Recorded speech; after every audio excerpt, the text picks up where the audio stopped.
Mirë se erdhët. Jemi në bisedën tonë, do të jemi me Altin Jokën, do të flasim sot për një sëmundje që quhet sëmundja autoimune, quhet sëmundja e celiakës. Shumë prej sëmundjeve autoimune, në fakt, jo nuk i njohim, por janë si të fshehura, nuk kanë shenja tipike, nuk i njohim, i ngatrojmë me sëmundje të tjera. Një prej tyre mund të jetë edhe kjo sëmundje, ndoshta ju nuk e keni dëgjuar shpesh, por ndoshta nga simptomat mund t'i referoheni. Fillimisht përshëndet Altinin. Falenderoj për kohën, Altin. Me mëngjes edhe ju e falenderit për ftesën. A është kështu e vërtet pra që edhe kjo sëmundje celiake, që quhet celiake dhe ndoshta shumë njerëz nuk e njohin, ka rezultuar që është zbuluar vetëm nga simptomat pa e ditur në të vërtetë se çfarë përfaqëson dhe çfarë është kjo sëmundje, se shumica e ngatrojnë thjesht një intolerancë ndaj glutenit, por kjo është pasoja kjo e dyta apo jo? Faktikisht në pamjen e parë, edhe ashtu si e shtruat ju, sëmundja celiak është njerëzit e quajnë edhe shpesh intoleranca ndaj glutenit. Dhe duke sikur janë të dyja si gjendje të ngjashme. Faktikisht të dyja lidhen me të njëjta simptoma, pra ose edhe me probleme. Pra lidhen me glutenin, me bukën, me makaronat, me drithrat, lidhen me simptomat që japin më pas, siç është fryrja, pareatia, gazrat, ndjesia e rëndë. Pra e kupton me njëherë që kur e konsumon drithin apo glutenin, shkakton një problem. Sepse njerëzit ndalen te simptomat përgjithësi dhe nuk hynë më të thellë. Po faktikisht trupi jon ka mekanizma të tjerë. Në këndvështrimi holistik dhe naturopatik, një sëmundje nuk gjykohet vetëm nga ajo që duket sipërfaqe apo nga ajo që jep. Por bën disa pyetje, çfarë po i bën trupit në brendësi? Ti reagon, si mbrohet trupi, apo lodhet, apo sulmon vetveten, a është një sëmundje, pra në fundit, apo është thjesht një intolerancë. Dhe këtu është një ndryshim i madh, sepse kur kemi një intolerancë ndaj glutenit, trupi sillet e mbi ngarkuar, pra sistemi i tretës mbi ngarkohet, pikërisht nga ky element, nga gluteni. Stomaku dhe zora thonë dëgjoj, unë nuk e përpunoj mirë këtë lloj produkti, pra glutenin. Dhe në qoftë se ti po do t'i japësh përsëri, atëherë unë do të shkaktoj fryrje, gazra, ndjesi rëndese, ndonjëherë dhe lodhje. Por faktikisht nuk bëjnë dëmtim të strukturës së zorës. Pra po themi është një motor i dobët që punon, për arsye të një karburanti jo shumë të mirë. Por nuk shkatërrohet si motor. Ndërsa në sëmundjen celiaki, nuk kemi të bëjmë me një sistem tretës të lodhur. Kemi të bëjmë me një sistem imunitar që gabon njikun dhe armikun, ose më saktë gabon objektivin. Dhe ky nuk është thjesht një problem tretje. Ky është një problem i komunikimit biologjik midis tre elementeve, midis ushqimit, zorës dhe imunitetit. Dhe sa herë ne fusim gluten në trup, një person që ka të lloj problemi, pra me celiak, sistemi imunitar nuk e lexon si ushqim, si në rastin e intolerancës ndaj glutenit, por si një kërcënim ndaj trupit. Pra ky është problemi i parë që mund të kemi. Dhe ai kthehet kundër. Trupi nuk e lufton vetëm me anë të proteinës, pra një proteine që nuk po e përthyen, po dëmton gradualisht të gjithë trupin. Dhe këtu hyn një krahasim që ne mund ta bëjmë për punën e intolerancës. Po. Ku ta dallojmë? Kjo nuk më shkon mirë, thot, kur e konsumon. Ndërsa në aspektin e ku kemi celiak, atëherë kemi problem që është armik dhe trupi thot unë kam për të sulmuar. Rasti i parë është një bezdi, rasti i dytë është një vetdëmtim i gjithë organeve tona. Nga ana tjetër, në ana nutricionale, ka një peshë të madhe, sepse një person me intolerancë mund të ketë simptoma dhe të ndihet më mirë kur e shman glutenin. Por zakonisht nuk futet në mangësi të thella ushqyese, edhe në qoftë se do ta konsumoj. Ndërsa një person me sëmundjen celiak mund të vazhdojë të hajë, pra edhe mund të hajë dhe në sasi dhe më të vogël se personi tjetër, por çfarë ndodh? Shikojmë te ky personi që ka anemi, ka mungesë të hekurit, ka mungesë vitaminës D, ka mungesë vitaminës B12, vitaminës B6, ka rënien e peshë, rënien e flokëve, ka probleme hormonale, ka çrregullime të humorit, ka probleme të serotoninës. Pra në këndvështrimi holistik nuk duhet parë si sëmundje bukës apo sëmundje zorës. Duhet parë në tre faktorë: bariera intestinale, sistemi imunitar dhe toleranca biologjike ndaj atij ushqimi të cilët janë destabilizuar dhe janë prishur. Intoleranca të bezdis, ndërsa celiak të dëmton. Intoleranca jep simptoma, celiak të ndryshon biologjinë e trupit. Intoleranca mund të japi mund t'japi një lloj shqetësimi funksional, ndërsa celiak shkakton sëmundje autoimune me pasoja shumë herë më të rënda. Në fund, fare mund themi që mund ta shohim kështu. Intoleranca ndaj gluteni është një reagim funksional për tretjen. Nga proteina. Intoleranca, ndërsa sëmundja celiak është një gabim i sistemit imunitar që e njeh si armik dhe kthehet kundër zorës, pastaj në mënyrë indirekte kthehet kundër gjithë trupit dhe fillojnë pastaj problemet e tjera shëndetësore. Pra është një nga sëmundjet autoimune dhe jo një problem i tretjes, një nga sëmundjet autoimune të cilat janë shtuar kohët e fundit, pra të gjitha llojet e sëmundjeve autoimune, sikundër është edhe celiaka. Tani të merremi pak me dëmtimet që shkaktojnë pasi ne nuk mund ta kuptojmë që kemi këtë sëmundje autoimune, po merremi me pasojat në zorën tonë. Si shfaqet, sepse kjo sëmundje fillon edhe tek fëmijët, por ne nuk e kuptojmë. Për shembull, fëmijët mund të kenë anemi dhe ne i trajtojmë për anemi, pa e ditur që mund të kenë këtë sëmundje autoimune, për shembull, ose një rritur, ku nuk e gjen dot burimin nga ka ardhur anemia edhe mungesa e lëndëve ushqyese.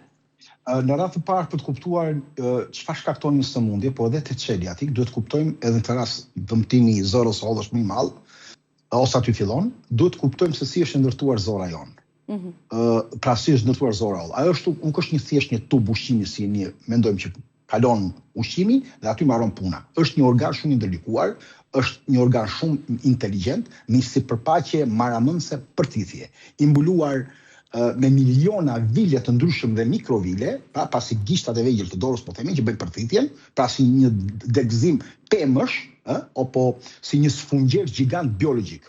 Pra këto struktura e bëjnë të mundur që nga një pjatë ushqimi trupi të marrë hekurin ose jo, vitaminat ose jo, sëmundjen ose jo, yndynat e mira, mineralet apo energjinë. Në sëmundjen celiak ndodh diçka e rëndë. Kjo sipërfaqe fillon të sulmohet nga brenda. Trupi nxitur nga ky reagim i glutenit shkakton një inflamacion në mukozën e zorës. Dhe fillimisht ky inflamacion mund të duket i padukshëm, por me kalimin e kohës dhe të viteve, pra nga fëmijëria, fillojnë dhe këto vile të shkurtohen, nuk janë më të gjata. Fillojnë dhe dëmtohen, fillojnë dhe rrafshohen. Pra po themi është një pyll i cili gradualisht po e presim gradualisht nga një pemë dhe në fund fare pa e kuptuar, ne kemi kuptuar që gjithë ky pyll nuk ekziston më. Pasojë e parë është humbja e përthithjes së gjithë lëndëve kryesore minerale. Personi mund të hajë rregullisht, por mund të ketë probleme të lëndëve minerale. Madje mund të ketë rënien e peshë, do ketë dobësim muskulore, do ketë dobësim të kockave në pas. Dëmtimi nuk ndalet këtu. Pra nuk ndalet vetëm te përthithja e mineraleve. Nga këndvështrimi edhe holistik, kur zora holl dëmtohet, tohet porta kryesore e komunikimit midis njeriut dhe ushqimit. Zora nuk është një tub. Është organ i sistemit imunitar, është një organ nervor, është organ i dialogut me mikrobiomën dhe me hormonet, me trurin. Nëse kjo port ka filluar të dëmtohet, në këtë rast për sëmundjen celiatik, prishen të gjitha sistemet pra sistemet e mbrojtjes, siç është tani ajo lufta për shembull midis Irakut dhe Bashkët Amerikës, bie sistemi i mbrojtjes dhe çdo gjë pothuajse merr fund. Inflamacioni kronik e bën që mukoza të jetë më e ndjeshme dhe më pas na silli këto probleme. Pra, kjo është arsyeja pse sëmundja celiatik nuk duhet të minimizuara. Thjesht ka fryrje apo ka një problem. Pra, kjo mund të them që është një nga arsyet kryesore. Po, domethënë këtë është atipike, kjo fryrja, kjo mungesa, kjo anemia, dobësia, domethënë këtë është atipike, të cilat ne i ngatërojmë edhe me, domethënë, probleme të tjera, gjendje të tjera shëndetësore.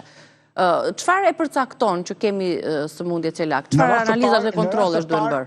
Po, në radhë të parë të kuptojmë se kush janë disa nga shenjat kryesore. Tipike, 5 kryesore. Tipike. Po, shenja e parë që shumë tipike është dhimbje barku dhe fryrje vazhdueshme. Jo një fryrje sporadike që të ndodh në një moment, pas një vakti të ushqimit, por një ndesi të një barku të tendosur, të fryrë gjithkohës që ti ushqesh me gluten. Sidomos pas pra procesi i tretjes nuk ecën mirë. Ne kemi kuptuar këtë gjë. Nga këndvështrimi holistik fryrja nuk është vetëm ajër. Ajo është shenja një zore që nuk po fermenton mirë, po irritohet dhe po humb ritmin e saj. Shenja e dytë, ku kemi gazra të shumta dhe tretje të çrregullt. Kjo duket si një gjë e vogël, duket sikur e kanë të gjithë, por ne duhet ta kuptojmë si shenjë. Ushqimi nuk përpunohet si duhet në këtë moment, mikrobioma është çrregulluar, zora ka filluar të irritohet dhe gjithë ky proces ka filluar të japi gazra. Dhe do të japi një ndjesi sikur ushqimi nuk po ulet dhe po shkon. Dhe kjo duhet ndodhi zakonisht kur ne kemi konsumuar ato mëngjes drektar ushqimet me gluten. Shenja tjetër është për shembull diare dhe kapslëk. Pra kemi dhe diare edhe kapslëk. Kjo është shumë e rëndësishme sepse njerëzit mendojnë ndonjëherë se është vetëm diare ku kemi sëmundjen çeliak. Jo. Te disa persona vetë reagimi i lëvizjes të zorës të shpejt ndonjëherë mund të jetë ngadalësuar. Dhe kjo do bëjë që të kemi një çrregullim të ritmit të jashtëqitjes dhe ta sjellë kapslëk. Shenja tjetër janë të përzierat, që do të thotë, në momentin kur ne ham një ushqim me gluten, pra brumra, makarona, bukë e tjera, kemi disa të përziera. Pra na vjen si për të vjedh, na vjen si një lloj metali në gryk, një lloj shije. Na vjen një lodhje pa arsye, sidomos pas konsumimit të tyre. Kjo shpesh është një shenjë në vlerësuar, po një person mund të ketë nuk ka gjithmonë probleme dramatike me barkun. Mund të jetë pikërisht i lodhur, mund të vi vetëm të përzierat. Pra, nga një person te një tjetër ndryshon. Një shenjë tjetër është humbja e peshës. Zakonisht, personat që kanë probleme çeliatik kanë problemin me humbjen e peshës, sepse kanë lënë të tjera ushqyese të dëmshme, kanë anemi të theksuar, kanë mungesë të vitaminës D, vitaminës B12, edhe pse e marrin, edhe përveç shqetësimeve, humbasin gjallërinë, nuk janë më aq të gjallë. Lëkurë e tyre nuk shkëlqen. Kanë rënje të flokës, kanë rënje të humorit. Pra, ka një dopsi muskulare dhe një ngarkesë kur marrin një peshë të lehtë. Këto shenja Altin më rezultojnë dhe shenja të një problemi të rënd në zor, për shembull, dhe shenjat e një kanceri në zor, për shembull, duke si të ngjashme me këto që ju përmendët. Duke të ngjashme, po në këtë rast analizat dhe ato mjetet e specializuara kemi për ta shikuar, sepse zora irrituar, mospërthithja e ushqimit, mikrobioma e çrregulluar, energjia që po bie, rezervat që po shterojnë të tjera janë pasojë shumë sëmundjeve. Tek fëmijët që ju thatë, shpesh nuk vjen. Te fëmijët çfarë shenja shjep? Nuk vjen me këtë lloj mënyre, që ne kujtojmë si vjen dhe si vjen të rriturve. Ajo hyn gjithmonë me ankesa pak më të vogla, që do të thotë, i dhem barku her pas here. Kon shpesh në tualet, edhe ndonjëherë bën bark, ndonjëherë nuk del, tek ta fëmijë që ka. Shenja tjetër që prindit duhet të vënë re tek ta fëmijë është barku i fryrë. Kur e kanë shumë të rremullakët barkun, e kanë fryrë të vazhdueshme dhe sidomos pas konsumimit të glutenit. Edhe ku kanë probleme i vazhdueshme me jashtëqitjen, kur duan dalë shpejt. Kjo mund të jetë problem dhe parazitësh, por një nga probabilitetet është dhe kjo, që duhet ta kuptojmë. Një shenjë tjetër është rritja ngadalt ose pesha e ulët. Kjo do të thotë që është një shenjë alarmuese te personi, pa te fëmia. Nëse fëmia vërtet ha, po nuk shton në peshë aq sa duhet shtoj, ose rritet ngadalt në gjatësi, gjithmonë duhet na shkoj arsyeja duke lidhur dhe këto të tjera që unë thash si faktor për problemin e barkut, të dhimbjes, të fryrjes, duhet kuptojmë që mund të jetë edhe problemi i sëmundjes çeliatik. Një tjetër është ndryshimi i humorit tek fëmia dhe sjelljet e tija, nëse ai shpesh i irrituar, është i nervozuar, është kapricoz, ka një tru të pa ushqyer mirë, ka një organizëm me mungesa. Nëse ai nuk lexon mirë, nuk është i ambientuar mirë, nuk është i fokusuar, atëherë tregojmë që ka lëndë ushqyese mangut. Dhe kjo ka dalë nga mospërthithja, nga problemet e kësaj të çeliatikut. Një problem tjetër është me dhëmbët dhe smaltin. Njerëz janë habitur në studime që janë pas më parë që sëmundjet e zorës kanë shenjë të dhëmbët, sidomos tek fëmia, sepse përthithja disa mineraleve kryesore si kalciumi, fosfori, vitamina D që janë determinante për problemin e dhëmbëve, nuk reflektohen tek fëmijët dhe kemi zmalt të dëmtuar, kemi dhëmbë të zinj her pas here. Interesante kjo në fakt, e pa dëgjuar më parë. Po, është një nga shenjat. Dhe këtu duhet kapen që është herët fëmia për të gjë. Është dhe mungesë vlerave të tjera për arsye të kockave, mosrritjes e tjerë. Por duke i lidhur me shenjat e tjera, një shenjë me shenjat e para. Një shenjë tjetër është vonesa në zhvillim. Në qoftë se kemi pubertetin e vonuar, në qoftë se kemi problemin e ardhjes së menstruacioneve të gabuara, pra e kemi ardhur më vonë, sidomos më vonë. Në qoftë se kemi një ndërhyrje deformim të fëmijës në moshën 13-14 vjeç, pra kemi filluar një deformim të trupit të fëmijës. Atëherë është një pasojë që ky gluten është një intolerancë ndoshta ndaj glutenit, por ka filluar që ndoshta të shkojë edhe më tutje, se ajo fillon si intolerancë, pastaj kalon në problemin e një sëmundje.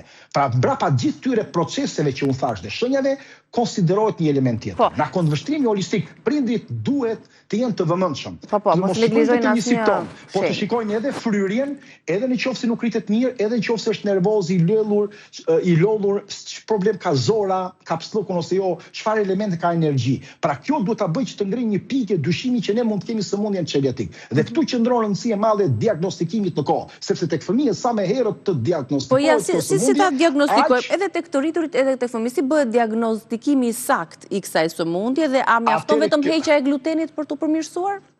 Po, njëra anë po, duke hequr glutenin patjetër që ka përmirësim shumë të madh. Por mjekësia nuk është një shkencë eksakte. Në shumë arsye dhe në analiza dhe gabon. Dhe sot kemi shumë përplasje midis vitaminës D, vitaminës B12, matris të magneziumit në gjak, të cilët janë të ndryshueshme në krahasim me atë që ne kemi realisht. Diagnoza e kësaj sëmundje nuk bëhet vetëm me ndjesinë subjektive, pra vetëm me këto shenja që ne tham. Ajo kërkon dhe prova biologjike dhe klinike. Dhe hapi i parë zakonisht duhet bëjnë analizat e gjakut, sidomos antitrupat, IgA-ja, që është shpesh apo dhe anti-endoniziumi.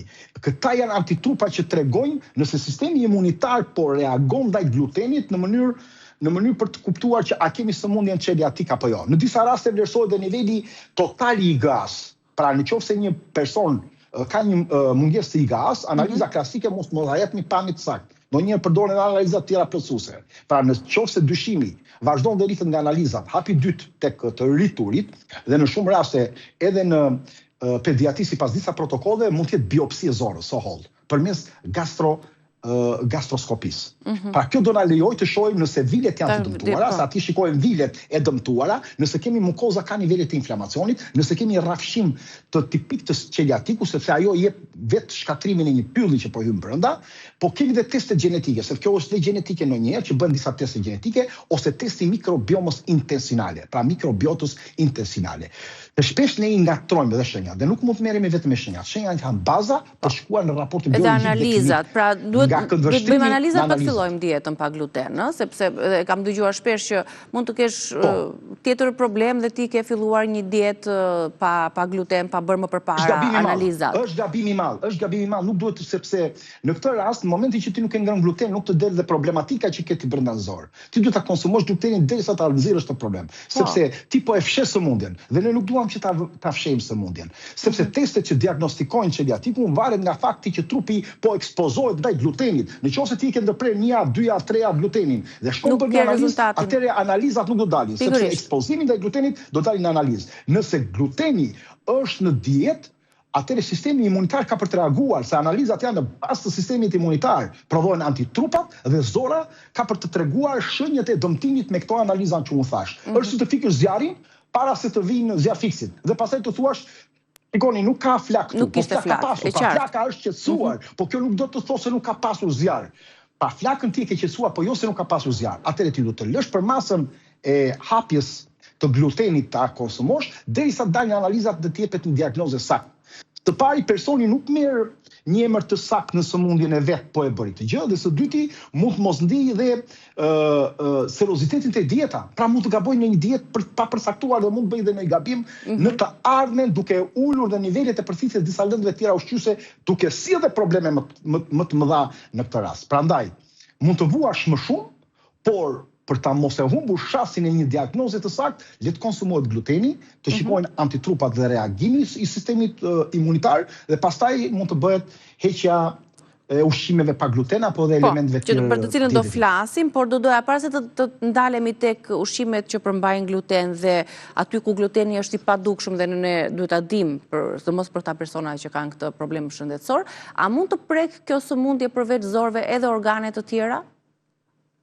Nëse e lëm dhe neglizhojmë, nuk e lëm të shërohet, pra nuk e trajtojmë? Po. Kjo është një arsyet, mund të themi, që sëmundja celiatik duhet të marrë shumë seriozisht. Sepse ajo vërtet fillon në zorë, sidomos te zora holl, por nuk mbyllet tek zora. Ajo është një sëmundje sistemike, që do të thotë, ajo ecën hap pas hapi. Dhe kjo ka të bëjë edhe me një logjik. Kur zora holl dëmtohet, pra me një logjik edhe biologjike, edhe fiziopatologjike, kuptohet. Në momentin e parë kur zora dëmtohet, trupi humbet aftësinë për të marrë lëndët ushqyese që i duhen. Nëse i mungojnë këto lëndë ushqyese, do preket gjaku. dhe sidomos hekuri që bën dhe transportimin e lëndëve kryesore dhe oksigjenimin e gjatë. Nëse do mungojnë të gjithë to pjesa e vitaminave dhe të ushqyerjeve, trupi ka për të prekur që nga sistemi nervor, që nga problemi i humorit, që nga problemi që nga problemi i mërqisë, mund të shfaqim anemi, zbehje, mund të kemi marramendje, mund të kemi lodhje, fillon osteopenia, fillojnë problemet e kockave, fillojnë pirjet e duarve dhe këmbët, fillojnë ndjesi të shpinjës si gjelpërash që ne mund të kemi, rritet niveli i ankthit, aritmisë, depresionit. Kalojnë në mjërgullim mendor, fillojnë skuqjet lëkura, fillojnë problemet me psoriazin, fillojnë problemet me ekzemën, fillojnë problemet me çrregullimet menstruale, fillojnë problemet me infertilitetin, fillojnë problemet me shtazanin, fillojnë problemet me pubertetin, fillojnë me problemin e përthithjes sistemit nervor, fillojnë problemin me haresën, fillojnë problemet me sistemet të degenerimit nervor, siç është sëmundja e Alzheimerit, Parkinsonit që do vi më pas, dhe mundet të harim edhe në sëmundje më të mëdha. Pra imagjinoni se çfarë porte i hapim ne një sëmundje që mundet të pra që ne mund ta neglizhojmë, sepse nga qasja holistike kjo e konfirmon edhe më shumë. Zora nuk është një organ lokal, është qendra nga ku shihet një pjesë e gjerë e gjithë sistemeve tona. Prandaj dhe kemi quajtur dhe në truri dytë. Kur zora sëmuret, pasqyrja e saj ka për të parë të gjithë trupin. Dhe në këtë rast mund të themi që celiatik është një gur i hedhur në një ujë që do lëshoj si që hedhim ujë në det apo në një liqen, ku lëshon ato valët që përhapet, valet ato rreth rrotull duke përhapur energjinë. Dhe gjithë kjo energji do ndikojë kocka, hormoni, lëkurë, cilësinë e jetës, prandaj dhe qasja naturopatike thotë nuk është se heq gluteni dhe këtu mbaron puna. Heqja e glutenit është vërtet themelore. Më shumë për ata funksionon për ata që thjesht janë intolerant, por sëmundja ka më tepër përkushtime të tjera ose duhet ta zbërthejmë në një formë tjetër për ta shëruar dhe për të mos marrë. Shkaku, kush janë shkaqet bazë kryesore. Ai është thelbi. Nëse skuptojmë shkakun, atëre ne nuk kemi zgjedhur asgjë. Merremi vetëm me pasojën. Mirë, do të bëjmë një pushim dhe rikthehemi përsëri për të folur për trajtimin e kësaj sëmundje. Rikthehemi shpejt.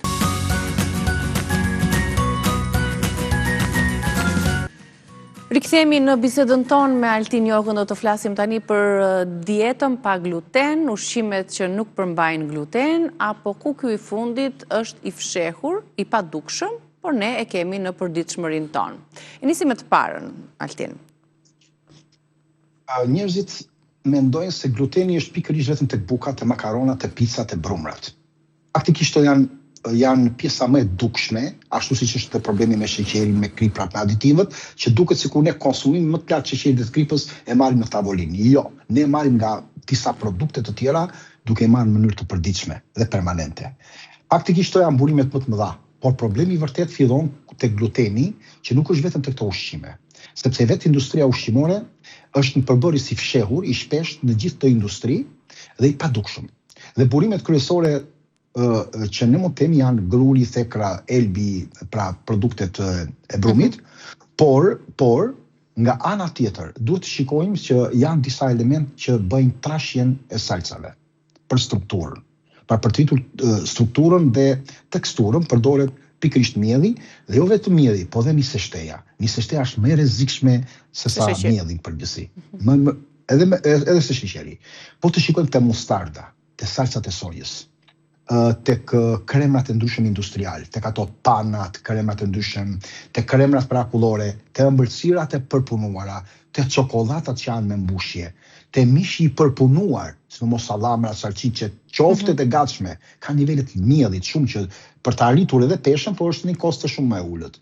Pra gluteni është i futur në gjithë elementet, te salcat, te ato salcat që ne marrim për gatime. Në shumë raste është edhe në disa medikamente. Për shembull, te disa vitamina, te disa suplemente, është një pjesë e pastave të dhëmbe, është një pjesë e produkteve kozmetike për buzët, te balsamet e buzëve, te disa produkte të tjera me bazë gruri dhe që kanë vërtet gjurmë. Kjo do të thotë që personi është i rrezikuar jo vetëm çfarë ha në pjatë, por edhe çfarë ka në raft, çfarë ka në kuzhinë, çfarë merr në farmaci, çfarë shkon në tualet. Pra në të gjitha aspektin një person që ka problem me glutenin është i varur nga të gjitha elementet. Pra, mund të ndodhë të Edhe gjitha në këto ato ku janë produkt që është një produkt i dukshëm, pra që ne e konsumojmë, edhe të këto, le themi, konsumi i përditshëm apo jo konsumi i përditshëm, ku gluteni është i padukshëm.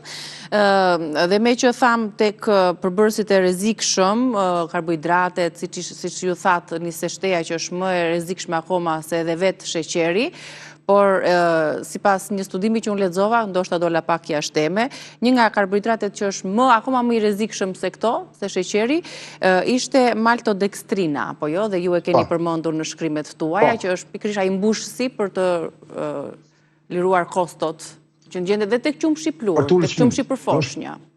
Po jo vetëm tek qumshi, është afërsisht në 30-40% të produkteve që ne kemi sot treg, minimalisht. Edhe salcat, edhe tek produktet konservuara. Është produkt shumë i lirë ajo, akoma po shumë i lirë si produkt. Tani të kemi çik tek gluteni, të ndajmë çik se kush ka më shumë gluten nga ushqimet që konsumojmë. Mielli i bardhë dhe i rafinuar ka përmbajtjen më të lartë. Edhe mielli i zi, edhe nuk ndryshon vetëm në aspekti i disa fibrave, po në aspekti përgjithshëm mielli, pra gruri, është burimi i parë, pra gruri. Makaronat që janë burime kryesore.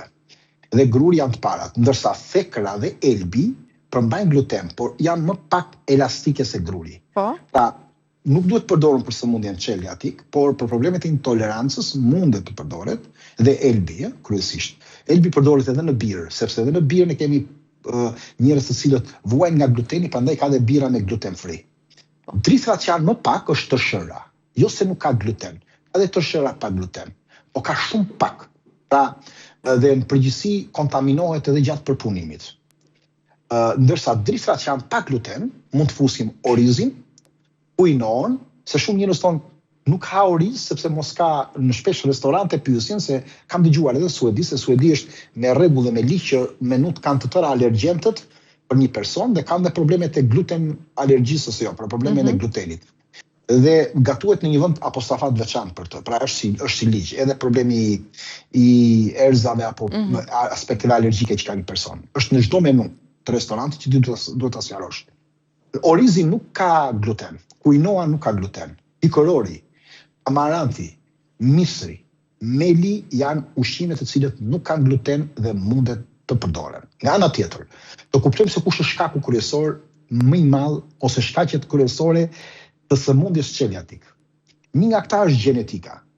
Pra, një nga gjenet që është HLA DC2, pra HLA DC2 dhe DC8, janë dy nga mund të themi pjesët kryesore gjenetike, të cilët mund të jenë trashëguar. Mund ta kesh të trashëguar. Në anën e dytë, shkaku tjetër është ekspozimi ndaj glutenit. Sot gluteni është thyer në një nga problemet më kryesore. Sepse sot gluteni është më i ashpër se sa ka qenë kohë më parë.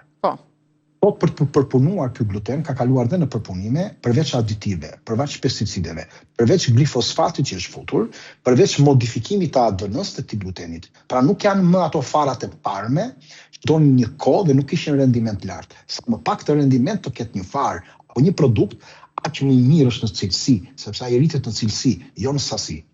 Dhe po ashtu më parë brumi buka bëj ndryshe, vinte në formë natyrale që të fryhej nga gjyshet tona. Sot ne e bëjmë me nivele shumë të larta konservantësh, me nivele shumë të lartë edhe kripe dhe aditivesh, edhe majaja, të cilët e dëmton mikrobiomën. Pra dalim tek tereni, përveç glutenit që është një problem shumë i madh sot botë, prandaj janë shtuar edhe njerëzit me problemin e intolerancës ndaj glutenit, kemi edhe terenin. Tereni është kryesor, sepse në qoftë se ti do kalosh infeksione të ndryshme, në qoftë se do kish probleme virale të larta, në qoftë se ti do ta dëmtosh në mënyrë periodike zorën tënde nëpërmjet sheqerit, nëpërmjet kripës, nëpërmjet misështes, nëpërmjet ushqimeve të përpunuara, nëpërmjet mishit të përpunuar, nëpërmjet sasisë së lartë të ushqimit, të cilët kanë nivele të larta të aditivesh, ky teren ka për ta kthyer që ty nuk ka për ta përthyer më problemin e glutenit. Dhe ky është nga shqetësimet kryesore të cilët ne duhet të fillojmë të rregullojmë terenin. Nëse ne rregullojmë terenin, mikrobiomën e zorës, atëherë kemi mundësi që ta kurojmë më shpejt problemin e sëmundjes celiatik ose edhe problemin e intolerancës.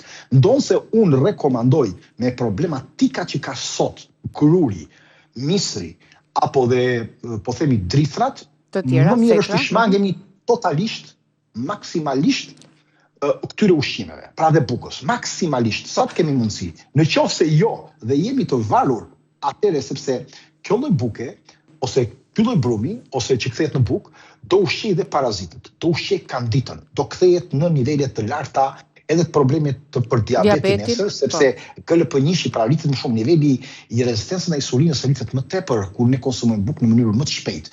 Dhe problemi tjetër që do na shkaktoj, do na sjellë dëmtime nesër në të gjitha aspektet e tjera metabolike.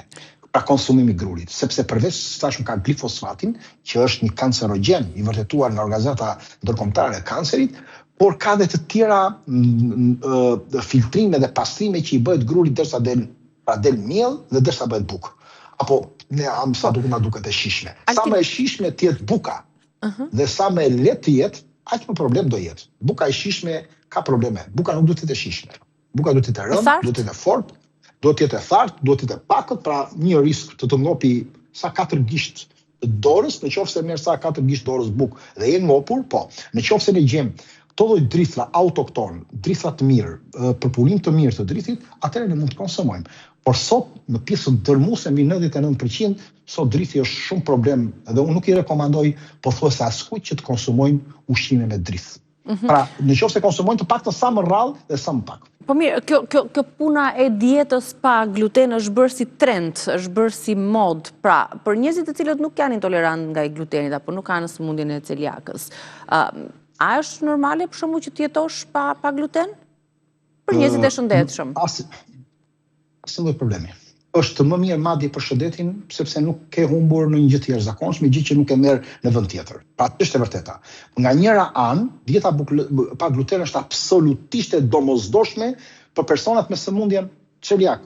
Sepse nëse ata kanë këtë ndjeshmëri, nëse ka këtë ndjeshmëri, ai është problem. Dhe kjo duhet ta eliminojë si bën. Mund të rikthehet më pas pasi të rregulloj dhe ta kuroj të gjithë shkakun, pra duke gjetur shkakun.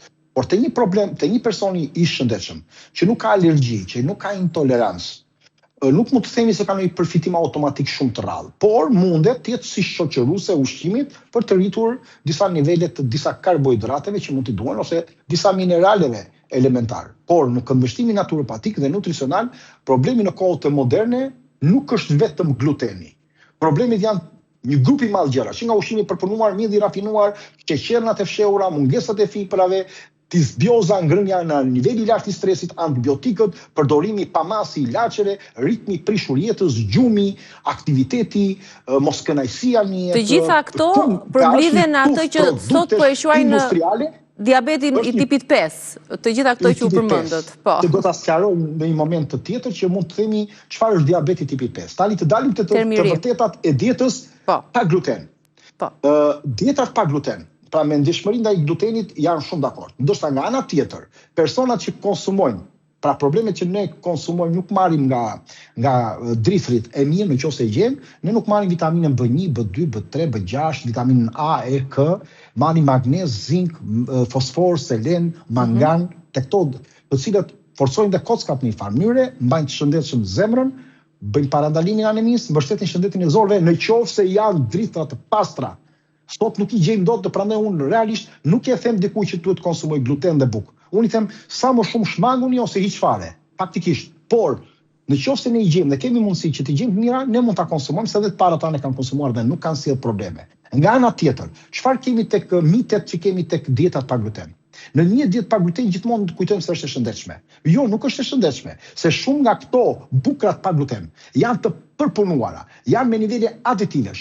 Janë dhe ne nuk e kuptojmë këtë dhe mundet të janë dhe madje edhe mëkisë homologët e tyre që përmbajnë gluten nga aditivet. Dietat pa gluten mendojnë se janë me pak karbohidrate. Dietat pa gluten nuk janë në tel me pak karbohidrate. Këto ushqime pa gluten, siç është orizi, quinoa, patatet, janë të pasura me karbohidrate, nuk po themi që të largojnë karbohidrate, sepse karbohidrate merren nga patatja. Pra duhet të kuptojmë që nuk është ky thelbi që themi është pa karbohidrate dhe nuk duhet të konsumojmë. Janë karbohidrate të tjeshta, janë problematike sot, është problematik përpunimi i tyre, është problematika ADN-ja që është përthyer niveli i gjenetikës e tjerë. Nga disa raste të tjera, dietat pa gluten janë shumë të shtrenjta. Ju e dini mirë që një pastë pa gluten, një bukë pa gluten është shumë ndoshta e papërballueshme për të gjithë. Kur neve mund të marrin nivele të sasisë edhe nga karbohidratet. Ne mund të konsumojmë më shumë fruta, më shumë perime, fasulet, thjerrzat, bishtajoret, orizin, pataten, kuinoën, pra mund ta marrim karbohidratet dhe s'kemi nevojë kur thonë njerëzit, unë ha bukë pa gluten. Përse duhet hash bukë? Kur niveli i disa elementëve kimik brenda kësaj buke është më i keq se sa buka me gluten. Pra ti po merr aditiv më shumë. Po çfarë kuptimi ka që do të konsumosh bukë? Më mi largoje fare. Por edhe një herë, duhet të ndajmë keq kuptimin me mitet dhe me atë që ndjen një person. Në fund të fundit, çdo person duhet të shikojë ndjeshmërinë ndaj glutenit. Duhet të shikojë sa problematika ka ai me konsumimin e glutenit apo të bukës. Dhe qoftë se ka problematika, pra çdo njeri ka individ unik. Mua më bën dëm, dikujt nuk i bën dëm. Dikujt i bën shumë keq, dikujt i bën më pak. Në bazë të këtyre, ai ta filloj të racionalizoj, të konsumoj sa më pak bukë, dhe sidomos tek fëmijët, dhe në qoftë se ka mundësi ta heqi gradualisht, ose le ta konsumoj her pas here. Pra, do shikoj vetë trupin e tij dhe si reagon ndaj konsumimit, pra, sa fryre i jep Po, që të bëhet termometër për problemet e shëndetit të tij. Mirë, ne jemi në përfundim, Altin, por unë do doja ta mbyllja këtë bisedë për ditën e sotme me një koment që është bërë në rrjetet tona sociale, që më ka bërë përshtypje ndryshe nga çdo koment tjetër që njerëzit komentojnë rreth temave të ndryshme. Shkruante një zonjë që kur e kam njohur Altinin, kam qenë 49 vjeç, tani jam 29. Edhe një herë të lutem se kuptova? Isha duke lexuar komentet, shkruante një zonjë, nuk e mbaj mend emrin, kur e kam njohur Altin Njokën kam qenë 49 vjeç. Pra përmes ekranit kuptohet. Tani jam 29. Qartë. Do të thotë që tani kuptoj vetë mesazhin. Qartë, e kuptova. Kjo më jep kënaqësi. Komente ka sa duash. Unë kam mesazhe, por unë në rrjetet e mia sociale më vjen pak rënd të nxjerr mesazhet të njerëzve në përmirësimin e shëndetit të tyre. Po të nxjerr, shumë njerëz do habiten ose do thonë nuk kanë mundësi të ndodhin. Janë disa përmirësime të cilat më kanë bërë jo vetëm mua përshtypje, por i kanë bërë disa njerëzve që unë kam paraqitur disa eksperte me funksione shëndetësisë edhe në botë, të cilët vërtet kanë qenë edhe të çuditur. Qoftë të Shtetet Bashkuara të Amerikës, të disa problematikave të rënda shëndetësore, në Kanada, në Australi kanë pasur nga 2 persona, në Itali, Gjermani, pra nga shumë vende. Dhe unë nuk i nxjerr këto mesazhe edhe për të ruajtur njerëzit, por edhe për mos krijuar një mbivlerësim edhe për veten e për punën e fundit. Për të qenë pak modest dhe real, për të shikuar që ne jemi vetëm një gur i vogël që ndikon në shëndetin e njerëzve. Pra ne jemi thjesht trajner për të ndihmuar. Trupi nuk ka nevojë për ne. Trupi ka nevojë për ju, do t'i themi njerëzve. Faleminderit që këtë e bën edhe përmes ekranit, edhe përmes këtij emisioni. Shëndeti ndodhet tek ju. Mobilizoni shëndetin dhe mos e shikoni jashtë. As te spitalet, as tek një nutricionist, as dietolog, as tek një mjek. Shëndetin shikoni brenda vetes tuaj në radhë parë. Filloni dhe rregulloni problemet, qoftë në aspektin mental, pra probleme mendore, qoftë në aspektin emocional, qoftë në problemi i ushqimit, qoftë në elemente të tjera. Faleminderit trupin dhe shenjat e tij dhe pastaj komunikoni me trupin më mirë. Të falenderoj për këshillat. Ditë të mbarë, do të shihemi të mërkurën e ardhshme, ndërkohë përshëndetemi së bashku, takimi me Reze Dielli nesër si gjithmonë orën 9.